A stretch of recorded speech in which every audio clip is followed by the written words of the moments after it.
retrouve, alors, pardon, on retrouve mon Christophe pour la deuxième partie de l'émission. Alors, j'ai voulu mettre cette petite musique-là, parce que je la trouve géniale. Déjà, c'est le compte à rebours final. Tu vas nous parler du temps, de l'espace, du quantique. Donc, évidemment, c'est, je pense, dans le timing de tout ce qu'on vit en ce moment. On est toujours dans un compte à rebours final depuis 2 ans qu'on a commencé cette bataille. Comment tu vas, mon Christophe? Ça va très très bien. Bonne mine. Bonne mine. Soleil, toi, un peu, on dirait. Hein? Hein? J'ai un jardin et à Paris, il fait 26, hein, il fait super beau. Ah ouais, il fait beau. Ouais. Ouais, ouais, donc j'ai travaillé 2 journées dans le jardin en fait, donc c'est Ah bien. bah, top, top, top. Mais là, Alors, bientôt, il n'aime pas. on parle Donc, ce soir. que dire? Euh,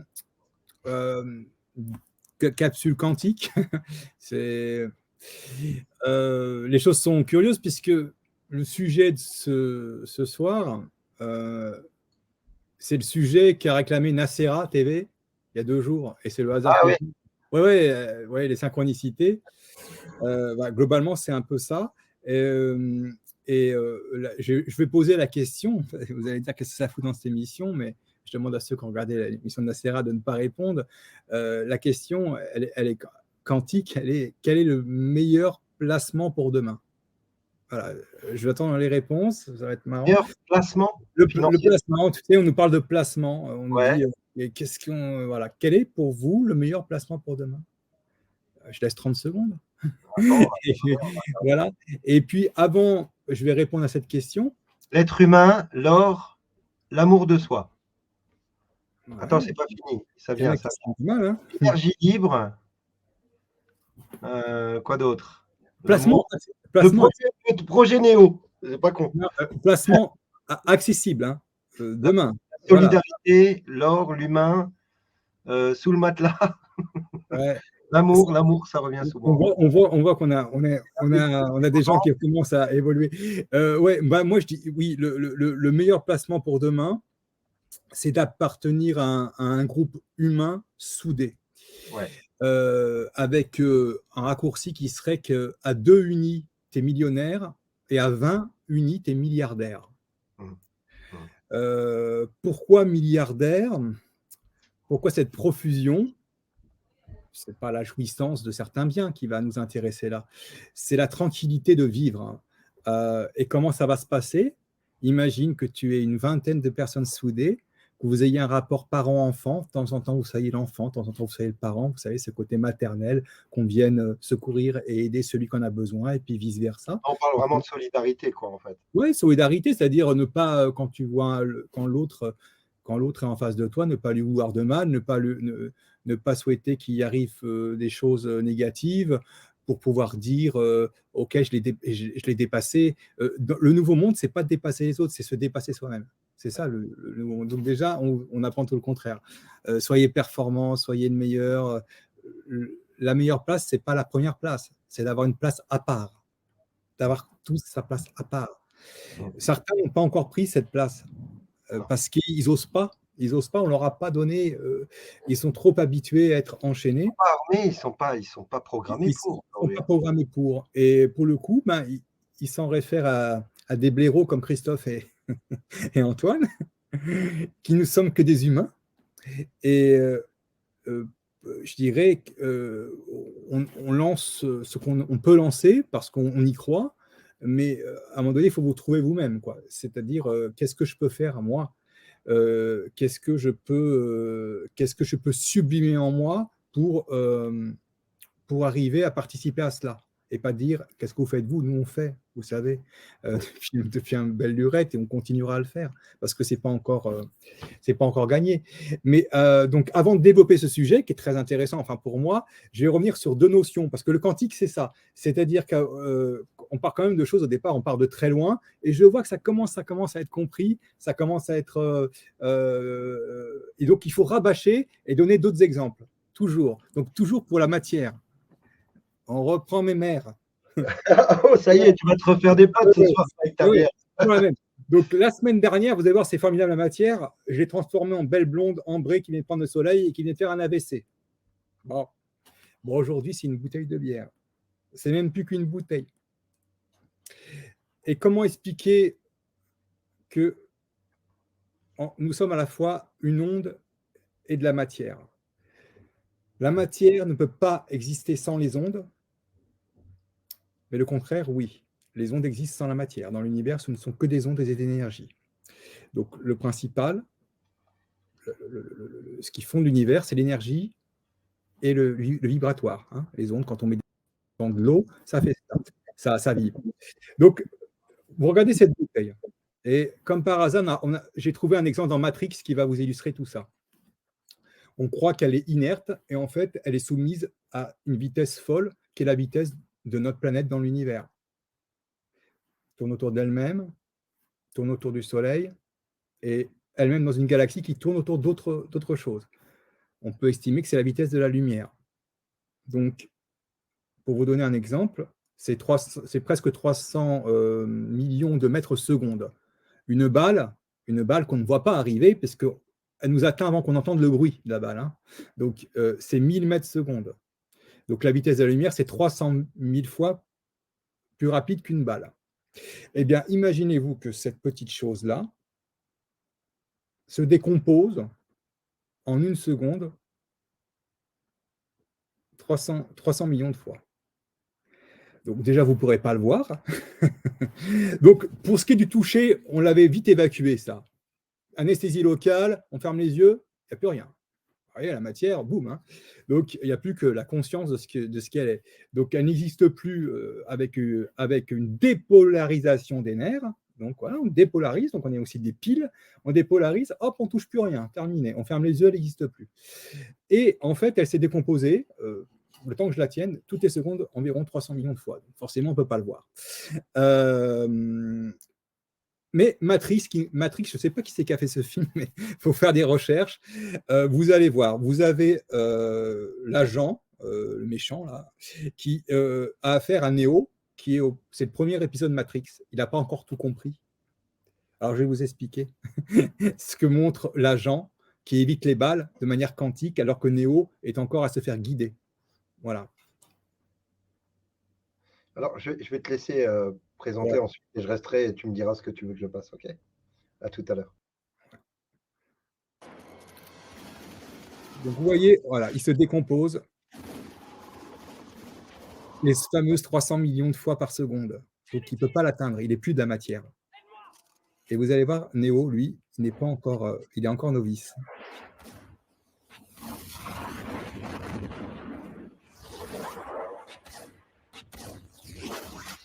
Et boum. Ah. Donc, ça nous montre quoi? En fait, ça nous montre que l'agent Anderson, je crois, connaît les lois quantiques et qu'il va utiliser sa conscience pour, pas se dématérialiser, mais en réalité, quelque part, se diluer dans les 300 millions d'images que projette sa matière en une seconde. Néo, lui, il est encore un apprenti, et d'ailleurs, il demande à ce qu'on l'aide. Comment Bérénice, je ne sais plus son nom. Enfin, elle l'aide, et qu'est-ce qu'elle va l'aider en quoi? Elle va lui donner, elle va lui dire quel mouvement faire pour éviter les balles, parce qu'ils arrivent à décrypter l'arrivée des balles avant qu'elles arrivent. C'est tout. Donc lui, il utilise encore son corps comme de la matière, et à la fin, il se fait toucher, parce que bout d'un moment, c'est plus possible. Il a beau être acrobate. Donc vous avez un exemple. Voilà, vraiment, regardez, hop, c'est ça la matière, en fait. En fait, c'est un hologramme. Nous sommes des hologrammes. J'avais déjà donné cet exemple-là.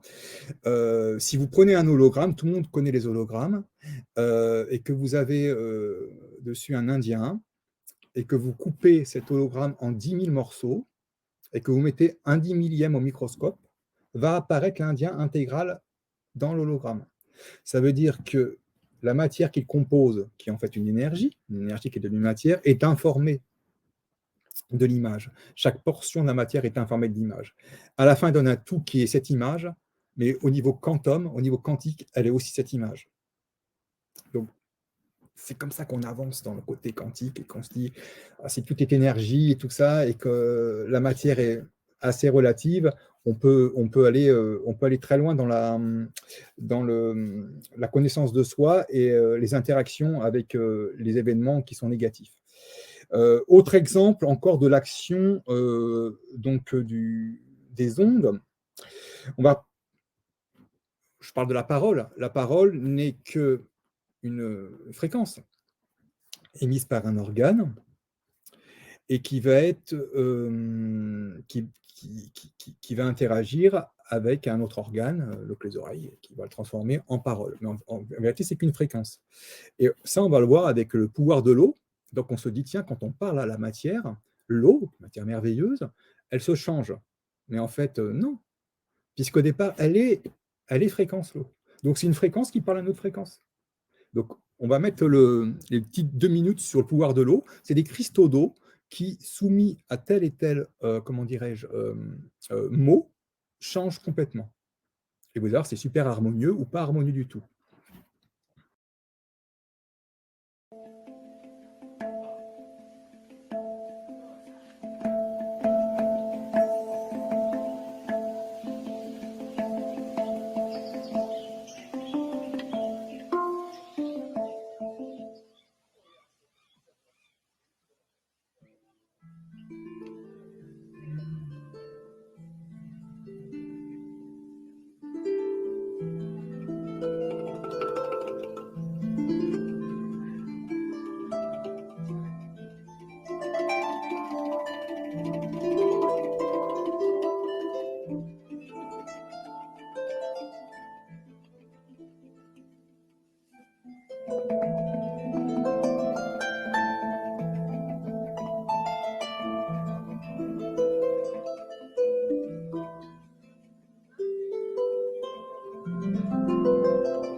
Voilà.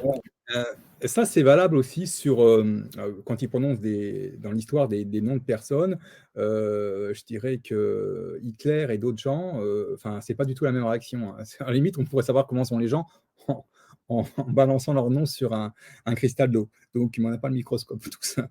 Donc voilà, c'est un peu le truc. Donc alors, vous me dites: «Mais oui, alors ça marche sur l'eau», et le gars, là, en l'occurrence, est japonais. Donc, il dit les mots qu'il dit, enfin, une musique, c'est une musique, mais il va te donner des mots, amour, etc., en japonais. Nous, on va le dire en français. En anglais, ça va être la même chose. Pourquoi? Parce que la fréquence O interprète une autre fréquence, et pas une parole, qui est la fréquence vibratoire du mot que vous prononcez. Et ce mot, il est prononcé avec le cœur, et pas avec la tête. Sinon, ça ne marcherait pas avec le mental. En fait, voilà, c'est l'interprétation d'onde à onde, d'émotions et de ressenti. Donc tout ça, c'est très, très subtil. Et quand on vous dit que le monde qui arrive est très subtil, il est inimaginable de penser qu'il va arriver avec tambours et trompettes, avec un grand chaos, et puis hop, on va allumer, ça va être fini. Non, ça va glisser comme ça, gentiment, vers notre nouvelle nature. Alors, pour cacher notre nouvelle nature, vous savez, ils ont été très, très forts. Ils n'ont cessé, les inquisiteurs, d'employer des subterfuges. Et un exemple qui est important, qui est criant, c'est, vous savez, les lettres, hein. Le français est vraiment une langue majeure, essentielle. C'est la langue de la diplomatie, parce qu'on peut dire énormément de choses et énormément de nuances. Je pense que c'est la langue la plus riche au monde. C'est parce qu'on est français, mais c'est la réalité. Mais on retrouve certaines voyelles dans beaucoup de langues sur des mots importants. Et je vais insister sur le mot amour, qui se dit amor, amore, love, il y a toujours ce O. Eh bien, les inquisiteurs ont transformé le O. Pourquoi le O, au départ, c'était le même cercle que vous voyez avec un point au milieu. Ça veut dire, pour tous ces mots importants, comme le mot mot, word en anglais, l'infini et le cœur au milieu. L'infini et le cœur au milieu. Ça donnait toutes les règles de l'univers en réalité, sur ces mots importants. Eh bien, ils ont supprimé le point au milieu, des fois qu'il y en a qui aient l'idée, et ils ont mis une queue ridicule. C'est-à-dire vous voyez, le haut, ils l'ont massacré, et c'est sorti de l'infini, c'est parti, on ne sait où. Et vous avez des marques, et vous regarderez, qui non seulement utilisent le haut, bon, en lettres capitales avec un ovale, hein, mais maintenant le bar. Vous verrez des marques qui font ça, il ne faut pas y aller. Parce que ça, c'est ni plus ni moins que remettre cette lettre importante de l'infini au cœur, de cœur à l'infini, au niveau zéro. Vous voyez comme c'est subtil. Il travaille sur énormément de choses. Ce qui fait que nos pensées, ce que l'on pense être nos pensées, en général, ce sont des pensées mentales et ne sont pas des pensées, je dirais, du cœur, d'une émotion pure. Elles sont toujours travesties parce qu'ils vont s'y atteler. Et pour ça, vous verrez, on est conditionné. Il y a ce qu'on appelle l'effet paillasson. C'est tout simple, et vous pouvez comprendre, quand on rentre chez soi, on a envie de faire pipi. C'est systématique, hein, et ça se trouve, on a vidé la vessie 1 heure avant. Et si on laisse passer cette envie, qui paraît très très urgente, bah souvent on n'a plus envie. Pourquoi? Parce qu'on est guidé par ces fameux, vous voyez, ces fameux chez moi, réconfort, maison, nid et boum. Et quelque part, ça passe devant nos besoins physiologiques réels. Les inquisiteurs nous mènent de la même manière, c'est-à-dire qu'ils nous donnent pour chaque moment de vie des impulsions qui sont le contraire de la réalité, qui font qu'on le veuille ou non, moi, vous, et même les plus éveillés des éveillés, à moins d'être complètement ermite, on est sensible et on est influencé. On est influencé par ça. Alors, quand je dis que le nouveau monde se fera donc par des groupes comme ça d'humains très soudés, des sortes de familles, bah, naturellement, dans ces familles, il y aura toujours une tête qui émergera, une ou deux, et comme je le disais l'autre jour chez Nacera, en général, il faut plutôt donner le pouvoir à quelqu'un qui ne le veut pas, parce que le pouvoir, c'est pas le vouloir à tout prix, c'est pas sain. De la même manière qu'on faisait garder les harems par des eunuques. Donc, peu suspect à profiter de la matière première. Donc, c'est un peu l'idée, vous voyez, de se dire que, en fait, le pouvoir doit être tournant et doit appartenir à des gens qui ne le veulent pas vraiment, mais qui feront preuve quand même de pragmatisme et d'un certain, je dirais, d'être résolu, quoi, d'avoir quand même le sens des responsabilités et des positions fermes quand il faut être ferme. Alors actuellement, qu'est-ce qu'on fait? On regarde le film il est pénible, et puis nous, humainement, on essaye d'apaiser les mots, MAUX, et des fois même de les résoudre avec Antoine. Donc on fait ce que l'on peut, mais on n'a jamais l'impression de faire assez. Le souci, d'être trop spectateur de ça, c'est d'à la fin, sur des heures et des heures et des heures et des journées, de visionnage, heu d'interpréter une phrase et se dire: «Ah, mais finalement, il a viré», enfin, vous voyez, ça, on le voit tout le temps. Antoine en parlait un peu au début.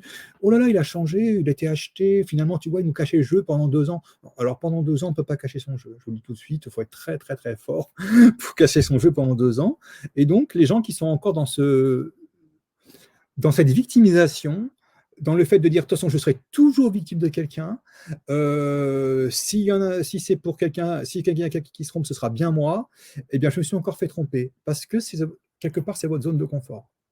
Vous avez appris à être déçu et vous n'avez pas appris à vous surprendre et à être surpris. Vous n'avez pas appris non plus l'indifférence, la chose la plus dure dans la nature humaine, c'est-à-dire d'être attaqué comme je le dis, moi, j'ai la boîte aux lettres de l'Alliance humaine, donc dans ma maison, quoi. Enfin, donc autant vous dire que c'est pour les voisins, ça va pas être, voilà, je le sens. Mais quand je croyais que quand je sors, je baisse la tête, j'y vais droit, fil de lumière, parce que j'ai des convictions. Maintenant, si j'étais dans un immeuble et qu'il y avait la même chose, eh bien, j'aurais encore plus de pression, certainement, puisque l'immeuble, l'ascenseur, tout ça, mais je serais pareil, parce que je sais où je vais.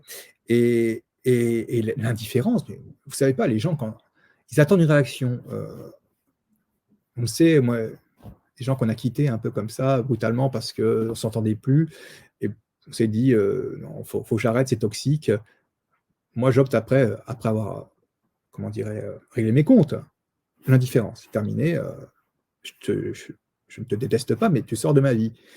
Et bien, les gens ont un mal fou. Comment? Alors, ils essayent la douceur, l'attaque, le chantage à la mort, enfin, plein de choses. C'est pornographique. Et pourquoi? Parce qu'ils n'acceptent pas que quelqu'un puisse passer sans haine, sans mépris, à autre chose. Bah, tu étais dans mon chemin de vie, et finalement, j'ai décidé que c'était fini, et que tu devais en sortir, mais sortir définitivement, ça reste un souvenir, pas plus que ça. C'est ça le truc, c'est que y a un fil toujours qu'on nous a appris à ne pas quitter, et quand on le quitte, on se sent désarmé, on se sent puni, on se sent victime. La victimisation, c'est la pire des choses. Alors, si je dois résumer ce qui peut nous guider, on va le comparer à l'art par rapport à notre chemin d'âme, parce que c'est pas facile de trouver son chemin d'âme. Trouver son chemin d'âme, quand on arrive sur terre, on n'a pas plus d'indices qu'un tableau du Moyen Âge aurait sur l'époque moyenâgeuse de la vie de nos ancêtres. Alors je m'explique. L'art est important parce que c'est la persistance des âmes qui nous ont précédés dans le sublime et dans l'avenir. C'est une trace laissée dans le sublime et dans l'avenir. Changer l'art, c'est changer l'estime des humains qu'ils ont en eux. Et vous avez remarqué depuis 50 ans ce qu'ils ont fait de l'art. Ça commence par le centre Pompidou, hein, vous voyez, on sort les tripes, tout ce qui est laid, on le sort, c'était l'idée, hein. On étripe un monument. Et on dit que c'est de l'art. On sort tout ce qui est laid. Et la fameuse phrase de Le Corbusier, qui est très importante, la ligne droite est le chemin de l'homme, et la ligne courbe est le chemin de l'âme. Il a fait que des lignes droites. Il est au courant de tout ça. Naturellement, en faisant des lignes droites, il était récupéré par qui, vous savez. Ça a intéressé. Voilà, toutes ces choses subtiles sont manipulées et manipulables. Alors, autant vous dire que trouver son chemin d'âme, c'est comme regarder un tableau du Moyen-Âge, tableau descriptif, quand même, avec beaucoup de choses, et imaginer tout ce qu'ils ont vécu. Alors, on a une idée. Pareil, quand on a... En fait, le tableau, c'est quoi? C'est une impression de pigment sur une toile. Et nous allons naître avec une impression de ce que nous fûmes dans la vie, et en arrivant dans cette vie réelle. Et il va falloir quand même mettre les choses en place et trouver son chemin de vie. Qui a trouvé son chemin de vie actuellement? Je dirais que cette crise Covid a permis quand même à beaucoup de trouver un chemin de vie qui est actuellement de résister à l'ennemi, aux dingues, aux sociopathes, aux eugénistes qui nous mènent. Donc ça, c'est déjà un chemin de vie. Quand on est dans ce camp-là, on a déjà trouvé, je dirais, quelque chose d'assez merveilleux à défendre, la liberté et l'avenir. Pour ça, il faut de l'énergie. Je sais, j'ai fait une vidéo là-dessus. Pourquoi cette baisse d'énergie? Vous avez tous cette baisse d'énergie. Parce que la Terre monte en énergie. Elle monte énormément en énergie pour nous accompagner. Mais notre corps, notre matière, notre base énergétique, transformée en matière par la conscience et le champ magnétique, elle n'est pas des fois au niveau. Donc la Terre, elle fait son boulot de terre. Mais nous, ça demande à ce qu'on s'adapte. Donc on rattrape, vous voyez, c'est comme si la Terre avait toujours un coup d'avance. Et donc à chaque fois qu'on va rattraper la montée énergétique qui est très très rapide, on va avoir un coup de barre, 2-3 jours, terrible. Tout le monde a ça, même les plus éveillés. Ne croyez pas que ça n'arrive pas. Et on n'a pas de compréhension vis-à-vis de ça, si ce n'est que à se dire, mais ça arrive depuis quand ça? Ça arrive depuis 2 ou 3 ans, comme par hasard. Et je ne peux pas me l'expliquer. Pourquoi je ne peux pas m'expliquer? Parce que, en réalité, ce n'est pas explicable si on ne connaît pas ces lois-là. Donc on trouve l'énergie, et qu'est-ce qu'on doit faire nous? Parce qu'on est encore au début, on doit semer. On doit semer et pas glaner encore, parce que c'est le problème. Vous savez, il y a un tableau, on parle de tableau, les glaneuses de Millet, on voit donc la glane, donc c'est quelque part déjà récolter le fruit des semences, mais les graines viennent d'émerger, on dépendait d'un énorme arbre, nos ancêtres en dépendaient, on, on a sauté de cet arbre, on est parti de cet arbre parce qu'on sait que les racines sont pourries, on sait que la sève n'arrive pas toujours au bon endroit, et que quand on nous dit qu'on est une feuille de cet arbre, on coupe cette feuille quand on veut, on nous élate quand on veut. Donc nous, on est parti, graines, on a émergé, il y a un tronc qui est là, et maintenant c'est l'arborescence qui arrive. Le grand arbre à côté est en train de nous polluer, il est plus fort que nous pour l'instant, il a ses racines qui sont énormes, ils viennent taquiner les nôtres, mais nous, les nôtres sont jeunes et pleines de vie. Donc elles vont venir le dévitaliser, elles vont venir lui enlever les choses. Et dans une société en fait, où il y a 2 groupes d'humains qui actuellement se jaugent, clairement, il n'y a plus trop de gens entre les deux, vous voyez. Il y a notre monde à nous et le monde de ce que j'appelle d'en bas. Notre monde à nous, il a progressé quand même.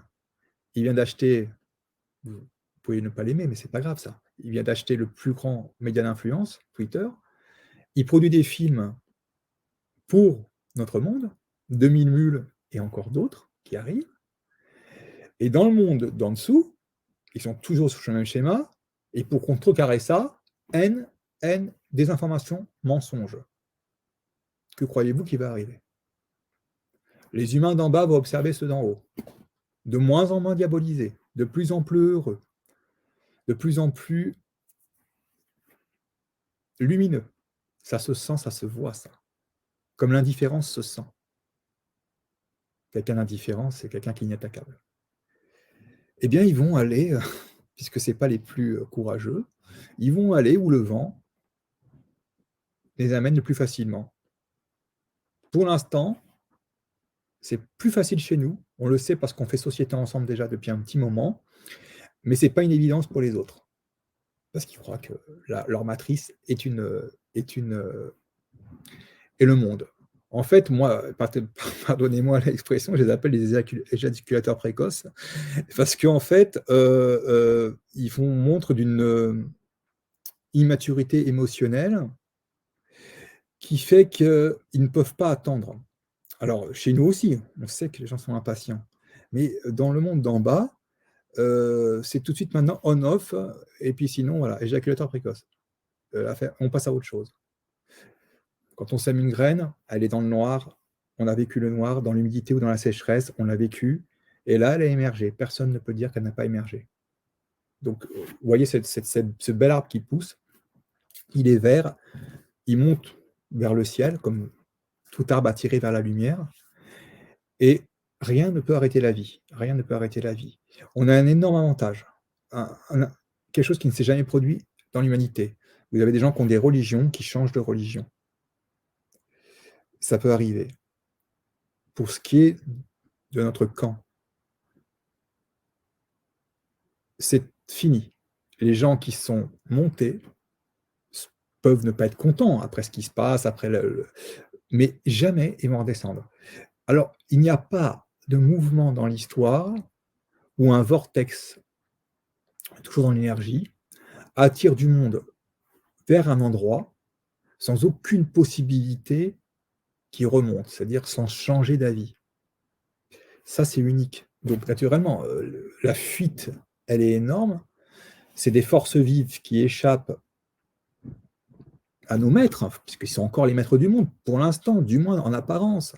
Et nous, des esclaves, des pièces rapportées, des variables d'ajustement.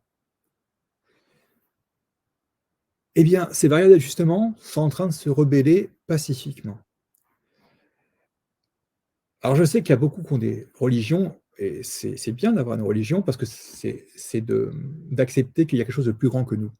moi j'appelle avoir une spiritualité, si je devais rapprocher la pensée quantique d'une religion, ça devrait faire plaisir à Oleg, elle serait très proche de la religion odinique, c'est-à-dire, ou du panthéisme, c'est-à-dire estimer que finalement, nous sommes dans la nature, nous sommes la nature aussi, et que ce grand tout mérite pas d'être, je dirais, prié, mais d'être respecté. Et donc, c'est vrai que l'humain a besoin de matérialiser, de voir une forme en toute chose. Donc, le fait d'estimer que l'eau est une divinité, la terre est une divinité, le ciel est une divinité, le soleil est une divinité, et puis de les représenter en statues, et puis finalement de parler ces statues en pensant à l'élément qu'elles représentent, moi je trouve ça assez cohérent par rapport à ce que moi je connais des lois de la nature. C'est que mon avis, je le dis toujours, hein.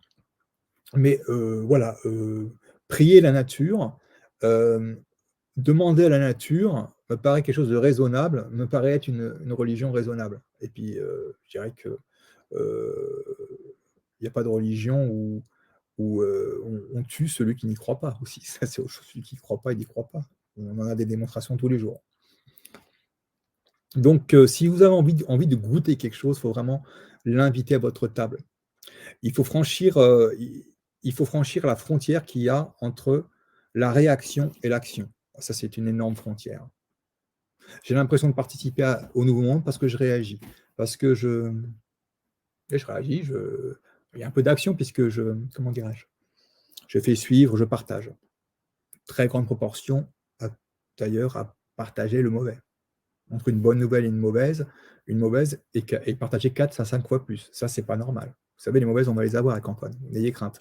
Mais vraiment, quand on le voit, hein, on reçoit 200 messages sur une mauvaise nouvelle, 50 sur une bonne, alors qu'elles sont équivalentes, voire supérieures pour la bonne. Donc, toujours arrêter, voilà, il faut colporter les pires, le pire, c'est le faire venir. Ça, je vous le dis, actuellement, on est dans un jeu de dupes, on est dans un jeu où ce qu'ils ont programmé n'est pas possible sans notre acceptation. Notre acceptation vient par la conscientisation de la possibilité que ça advienne. Ça, c'est le switch, ce qui fait basculer la société. Et c'est pour ça que le gouvernement Macron,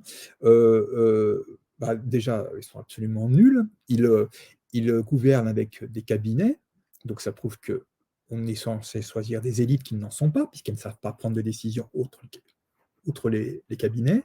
Et en plus, cabinet porte bien son nom d'ailleurs, ils gouvernent avec des sondages. 270 sondages. Donc ça veut dire qu'ils n'ont aucune projection. La seule projection, c'est de tâter l'opinion publique. Et dans ce tâtonnement, il y a quand même des sondages qui disaient est-ce qu'il faut laisser mourir les non-vax. Ils ont été très très loin. Ils ont été très très loin. Donc voilà comment vous regardez les sondages qui commandent, vous savez jusqu'à où ils sont prêts à aller. Je ne vois pas des gens commander une question pour faire beau. Si on commande une question à un institut, ça fait l'objet d'un marché, qui est donc c'est public, même si je pense qu'ils s'arrangent entre eux, et donc c'est obligé d'être publié. Donc voilà, donc tout le monde sait qu'ils peuvent en arriver là. Et pourquoi cette panique? J'insiste, ils sont en panique parce qu'ils ne sont plus maîtres du temps, ils ne sont plus maîtres des horloges. Ce qu'ils ont fait là, ils auront pu nous faire en 10 ou 20 ans, on ne se serait rendu compte de rien du tout, comme ils le font depuis très longtemps. Quelque chose les force à agir. Et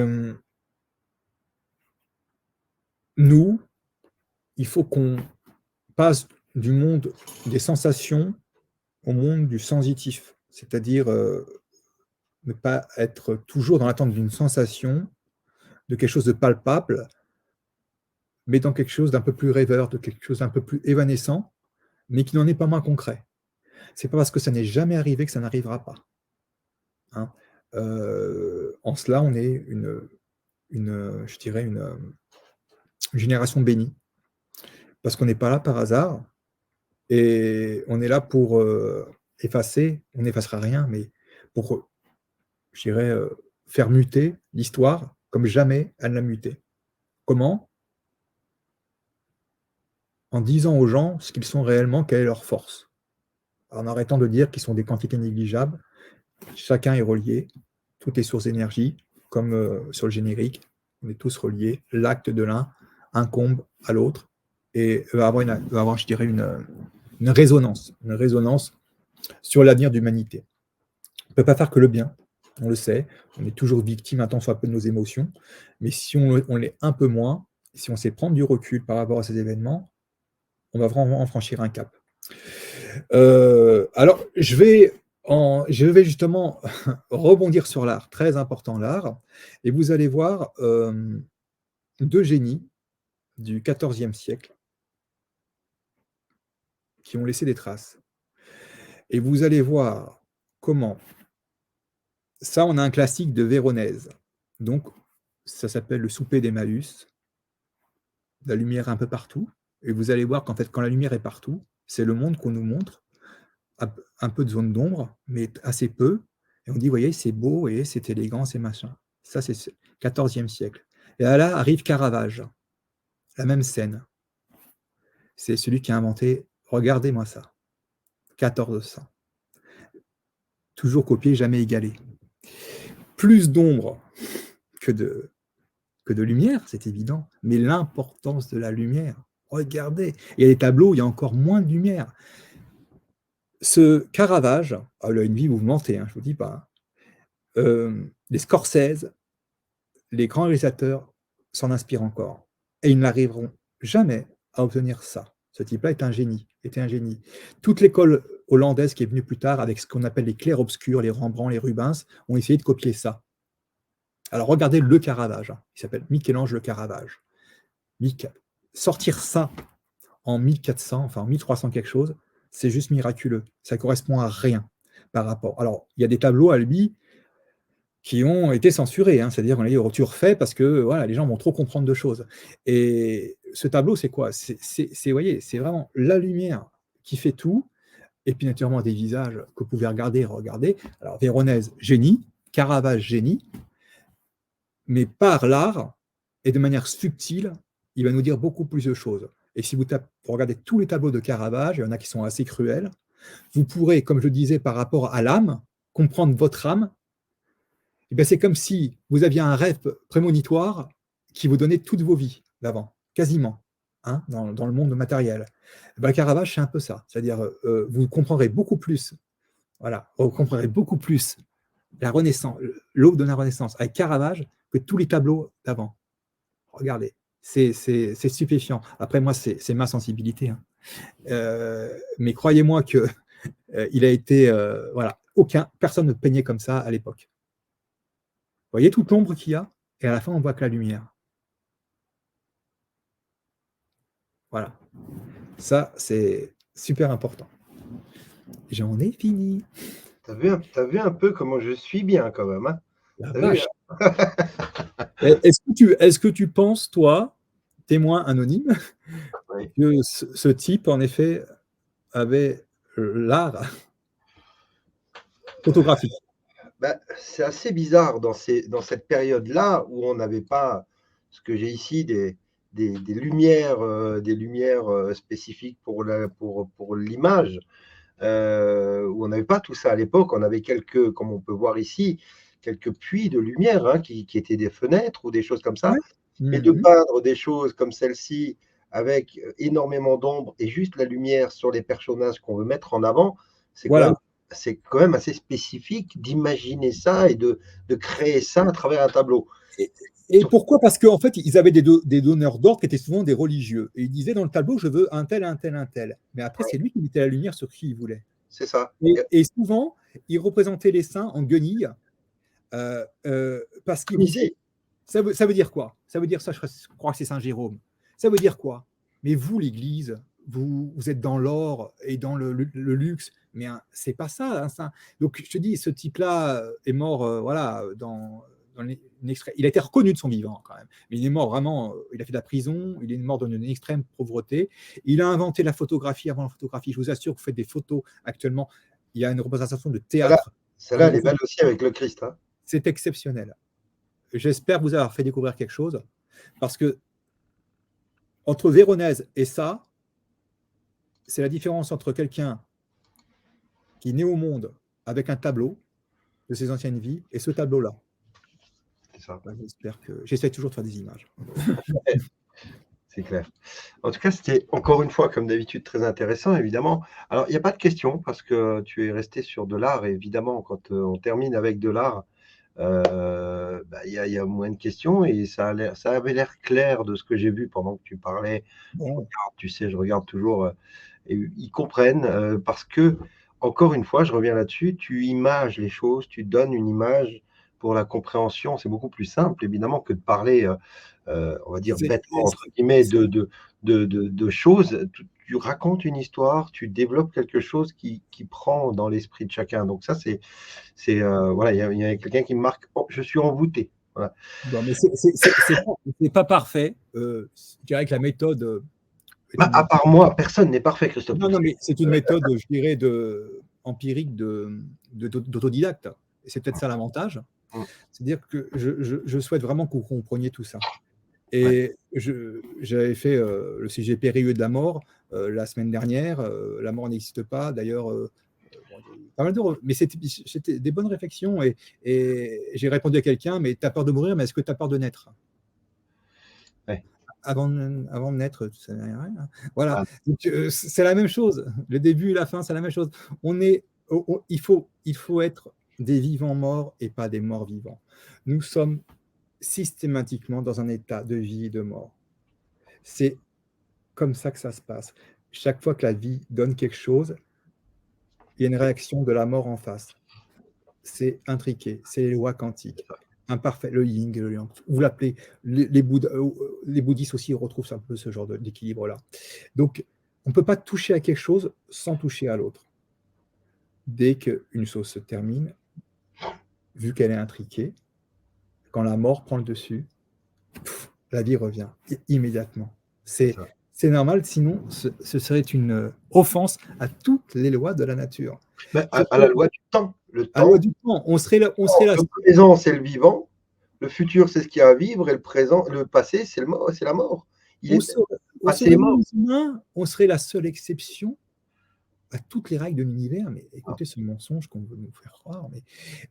Donc, il faut absolument sortir de ça. Il faut sortir de ça et prendre cette hauteur. Donc, regardez maintenant, je vous le dis, des Philippe Guillemant, des Braden, Nassim aussi, Ramain, et regardez ces gens-là.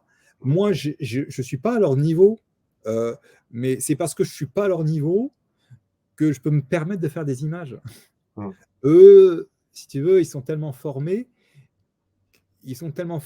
qu'ils veulent plus se déformer, ce qui est normal, c'est c'est ça. un peu le truc. Moi, je peux tout déformer, c'est pas un problème. L'important, c'est que pour arriver à une compréhension globale de notre nature, je vous donne le chemin le plus commode. Hum, Le commode. Donc, voilà, le premier exemple que j'avais donné, c'était la feuille. On nous dit que A et B, c'est là. On veut y aller comme ça. On y va en ligne droite. Avec tous les aléas de la vie, on y va comme ça.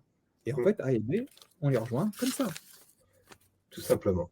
On plie C'est la feuille. tout. Qui Voilà. vous empêche de plier la feuille? Je Personne. sais, moi. Je sais.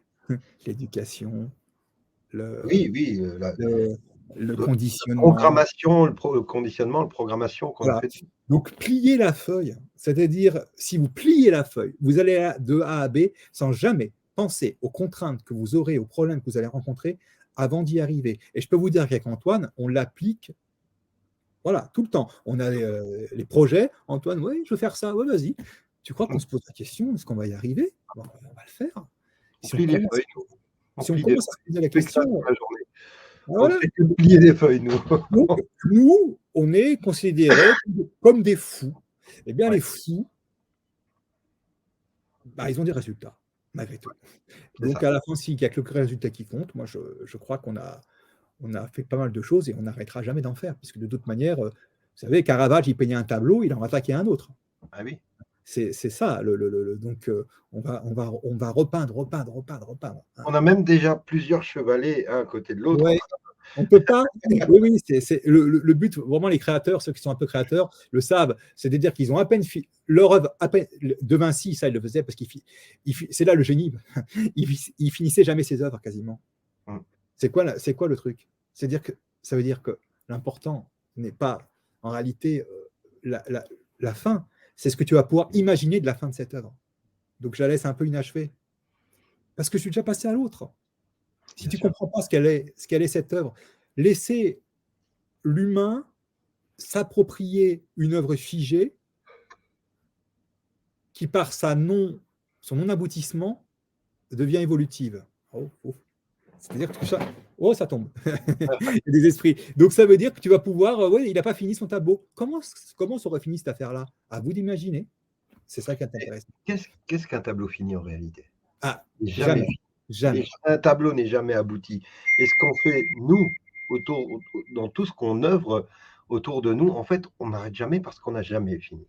Et on arrêtera à un moment donné quand l'ancien système sera tombé, mais on continuera à peindre autrement, dans un autre monde. On ne peut pas et on ne s'arrêtera pas. On s'arrête pas. C'est pour ça que je suis fatigué en ce moment. Tu as vu les cernes un peu? Tu as vu les patates que j'ai? Voilà, il est temps. En fait, un peu. Tu vas arrêter une semaine, tu seras encore plus fatigué. Parce que tu dis, oui, je n'ai pas l'habitude de me reposer, donc on verra ce que ça donne. En tout cas, mon Christophe, merci encore pour cette belle émission. Alors, semaine prochaine, oui, hein, je crois, on a une émission. Oui, alors on va couper avec le quantique et vraiment, parce que j'avais demandé à tout le monde, vous voulez un peu revoir l'histoire, et j'avais proposé Henri Guillemin, parce que c'est savoureux, et on va faire une demi-heure sur la Révolution française, parce que, vous savez, c'est chelou, comme on dit. Le fait est que toutes les nations du monde occidental mettent la Révolution française comme c'est le truc, c'est chelou. Ben, je vais vous dire, c'est chelou. Une demi-heure avec Guillemin, qui ne fera que citer, il le fait de manière très drôle, vous allez comprendre ce que c'était que la Révolution française et à qui elle a profité. Donc, on va faire une demi-heure sur la Révolution. Ça, c'est très intéressant aussi parce que c'est lié à ce qu'on vit aujourd'hui, évidemment. Ouais. C'est très proche de ce qu'on vit aujourd'hui, d'une autre manière, de manière différente, avec des outils différents. Mais ce n'est pas si différent que ça en réalité. Donc, c'est ça qui est intéressant. Bon, Christophe, ton petit mot de la fin? Quelle est la pensée idéale? Personne ne peut l'avoir parce que pour moi, la pensée idéale, c'est la résultante d'une connaissance méticuleuse de la nature et de notre propre nature. Très peu le savent. Donc, personne actuellement n'a une pensée idéale. On a des pensées approximatives qui peuvent s'emboîter, qui peuvent faire un tout. Voilà. Donc, quand on aura la connaissance méticuleuse de la nature et de nous-mêmes, on sera bien. Oui. Voilà. Ça marche. Bon, tu mets mon petit générique quantique et puis comme ça, on pourra couper et puis faire le montage pour la chaîne de Christophe Charest sur YouTube. Vous pouvez le retrouver donc à partir de demain ou après-demain. Je pense qu'il va assez vite, hein, Jean-Marie, pour faire les montages. Ouais, demain. Mais c'est bien que ça fait des épisodes, tu vois. Mais comme je dis, ceux qui prennent cet épisode en route, regardez les deux avant parce que on a déjà pas mal avancé, mais il y a quand même quelque part une petite suite, quoi, quand même. On y va piano, mais on y va. Merci beaucoup, mon Christophe. Je te fais des gros bisous. Bisous, je vous embrasse. Bisous. Eric, et puis j'embrasse tout le monde. Et puis à la semaine prochaine. Ciao, ciao la famille. À la semaine prochaine.